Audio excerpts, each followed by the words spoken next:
Yo, j'espère que vous allez bien. Aujourd'hui, nous voilà de retour pour l'analyse de la série de Gabi contre Viper. Donc, série de la finale du Master Tour numéro 2 de cette année. Et il s'agit ici de la game numéro 2, donc le voleur de Viper contre le mage de Gabi qui est en bas. Et on va analyser ensemble tout de suite. Donc, pour ce qui est du mulligan, donc Gabi a tout renvoyé ici, c'est normal, tu dois vraiment rechercher flux et puis tu ne peux pas y garder combustion, surtout sans la pièce. Tu peux y garder combustion si au passage tu as déjà flux. Et c'est surtout avec la pièce que j'envisage de garder combustion, avec flux au préalable. Donc voilà. Et pour ce qui est d'équipe de Viper, dans ce spot, j'aurais aussi tout renvoyé. Swindle, le petit sort à 2, je l'aurais gardé, le sort de pioche, si justement, tu as le petit Foxy, la 3-2, qui fait que tu peux jouer ta pioche pour 0. Mais sinon, c'est une carte à renvoyer, donc c'est bien vu. Donc là, pas beaucoup de choix côté Gabi. La question de est-ce qu'il faut faire l'étude primordiale ou bien ce sort à 1 qui découvre 3 serviteurs et qui ajoute 3. C'est plus pertinent de faire ce qu'il vient de faire, donc d'ajouter ces 3 serviteurs en main. Donc là, le tour 2 est tracé, il y a le flux évidemment. C'est plus pertinent de faire ça, sachant qu'il y a quand même beaucoup de tour 3, enfin tour 2, tour 3 jouables. Que dans tous les cas, même si tu découvrais la 1-3, je ne pense pas que tu la jouais, sachant que ton adversaire joue l'Octobot et qu'il faut savoir tourner autour de l'Octobot. Donc voilà, la Viper se pose la question de est-ce qu'il faut jouer cet Octobot ou pas? Je pense pas, sachant qu'il a un jongleur pour justement activer cet Octobot. Du coup, dans son spot, ce que j'aurais fait, je pense, c'est néophyte. Ouais, j'aurais simplement un néophyte. On va voir à quelle décision il a pris de faire. Il choisit de faire l'Octobot en se disant que dans tous les cas, il est derrière dans ce match-up. Enfin, c'est un play que j'accepte. Hein. C'est juste, en soi, il avait de quoi activer son Octobot depuis la main. Et en plus de ça, il a la pièce. Du coup, il a plus de cartes en main, donc plus de ressources à réduire. Et en l'occurrence, ça s'est bien mis. Mais c'est vrai que, de manière générale, ça me choque pas de voir l'Octobot quand tu sais que le mage en face fait flux. Quand il fait flux, tu sais que la game va être très compliquée pour toi et que tu es obligé de te dire, bon, il n'aura pas à la fois la gestion sur l'Octobot. Donc voilà, donc le tour de Gabi qui a récupéré le deuxième flux. Là, pour l'instant, Gabi a l'air pas trop mal. Et comme on peut voir, là, le flux coûtait encore 4 de mana. Donc ça nous paraît déjà lointain. Hein. Mais ouais, le flux à 4 qui était une très très bonne carte. Hein. Et voilà, donc le fait que flux puisse arriver dès le tour 4 sans même avoir réduit son coût, c'était vraiment très fort. Hein, parce que tour 4, bah, concrètement avec le flux tu piochais vraiment gratuitement. Hein, alors que maintenant ça revient à piocher mais pour 1 de mana. Donc ouais. Ok. Donc ouais, là il choisit de réduire sa main dès maintenant et de lâcher ce néophyte sur le spot. La question c'est est-ce qu'il lâche aussi la 3-2? Il le fait et j'aime bien parce que justement tu as fait néophyte, donc tu limites les possibilités adverses. Tu limites clairement les possibilités adverses. Et là on voit que Gabi a top deck la combustion dans ce spot. Donc là, est-ce qu'il va préférer ping le jongleur ou la 1-1 en l'occurrence il a peut-être peur d'un shadow step.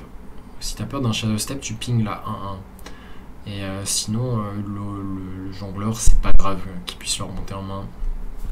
Si dans tous les cas dans son tour il dit à remonter à jongleur, je pense que ça doit. Donc là, Viper choisit de faire passage secret. C'est pertinent de ne pas faire la pièce, mais par contre, s'il était pour le tour 5, donc à 6 de mana, il fallait faire cette pièce en cas de pioche de Jaundice. Donc là, passage secret, pas insane, mais tu gagnes combustion en main. Donc ça va être un moyen un removal assez facile. Et oui, pas besoin de rejouer ce jongleur vu que dans tous les cas il va rester en main. Il n'a pas été pioché sur passage secret. Et là Gabi se sentait plutôt confiant dans le spot. Il se sentait plutôt très confiant, mais la tempo, c'est quand même quelque chose. Pardon, c'est quand même quelque chose la tempo. Et donc là il récupère une Apexis Blast. Et là il choisit de partir sur un plan de jeu. Un plan de jeu où il met son burst dès maintenant. Je sais pas si je suis forcément fan parce que là on regarde son tour, je vais vous remettre son tour quand même. C'est que dans tous les cas le burst c'est quelque chose que tu aimes bien mettre en fin de partie pour justement finir l'adversaire. Donc là on va réavancer au tour. Là certes il a le Phoenix, donc là pour l'instant on le sort à 0. Pas d'hésitation, hein, t'infliges 4 face, ça me va. Donc là il fait de l'Apexis. Et plutôt qu'Apexis, ouais, je sais pas.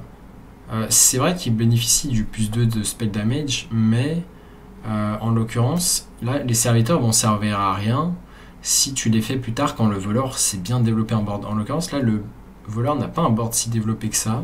Donc, c'était quand même un timing où tu pouvais faire ta 4-3, l'arcanologiste et la 3-2, parce que justement, les deux auraient coûté seulement 1 de mana.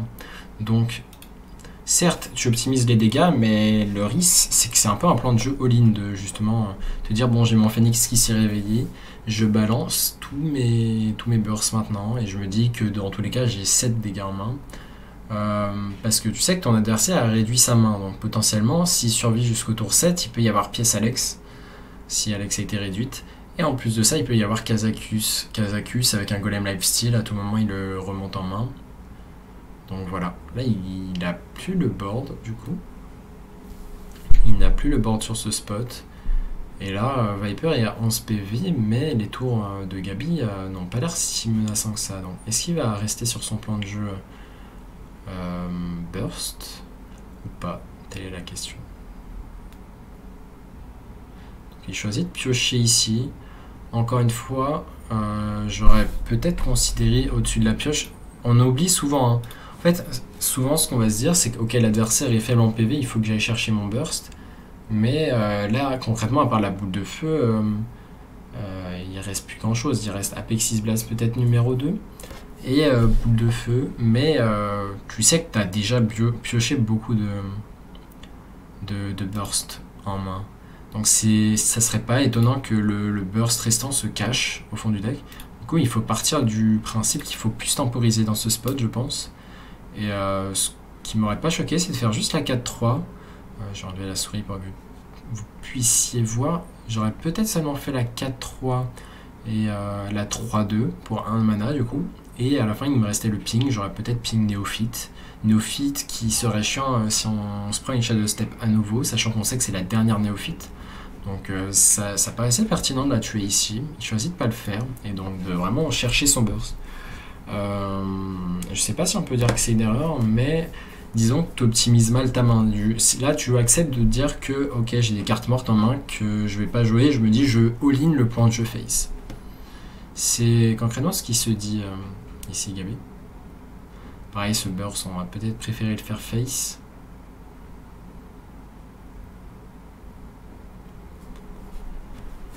Donc voilà. Tour de Viper. On voit que la main de Viper ne vend pas forcément du rêve. Là, on peut essayer de voir quelle carte a été jouée en dernier. Et là, on peut voir que la dernière carte qui a été jouée par Gabi, c'est une carte très très bien à lui donner à donner à Viper sur Van Cleef. Donc là, en l'occurrence, c'est ce que va faire Viper. Viper va chercher ce sort à 2 qui inflige 2 et qui en plus de court un sort, donc c'est clairement une des meilleures cartes à récupérer. Et ça me choquerait même pas qu'il Shadow Step 7-2-3 pour en récupérer un deuxième pour justement récupérer des ressources. Là on voit Potion d'illusion, peut-être Potion d'illusion qui paraît la plus pertinente dans ce spot. Donc on va voir s'il choisit Shadow Step 7-2-3 ou pas. Il peut aussi choisir Shadow Step Tennu pour se dire je la garde pour une Jaundice, Alexstrasza, un Golem. Mais je sais pas. Le plus pertinent, je pense, c'est de Shadow Step 7-2-3. Si tu envisages de Shadow Step maintenant, en tout cas. Mais ça me choque pas aussi de ne pas Shadow Step sur ce spot. Parce qu'un des moyens de Gabi de gérer tout ce board, c'est que justement, il a bien analysé, et peut-être beaucoup de joueurs auraient Shadow Step 7-2-3. Mais ce qu'il faut analyser, c'est que dans ce spot,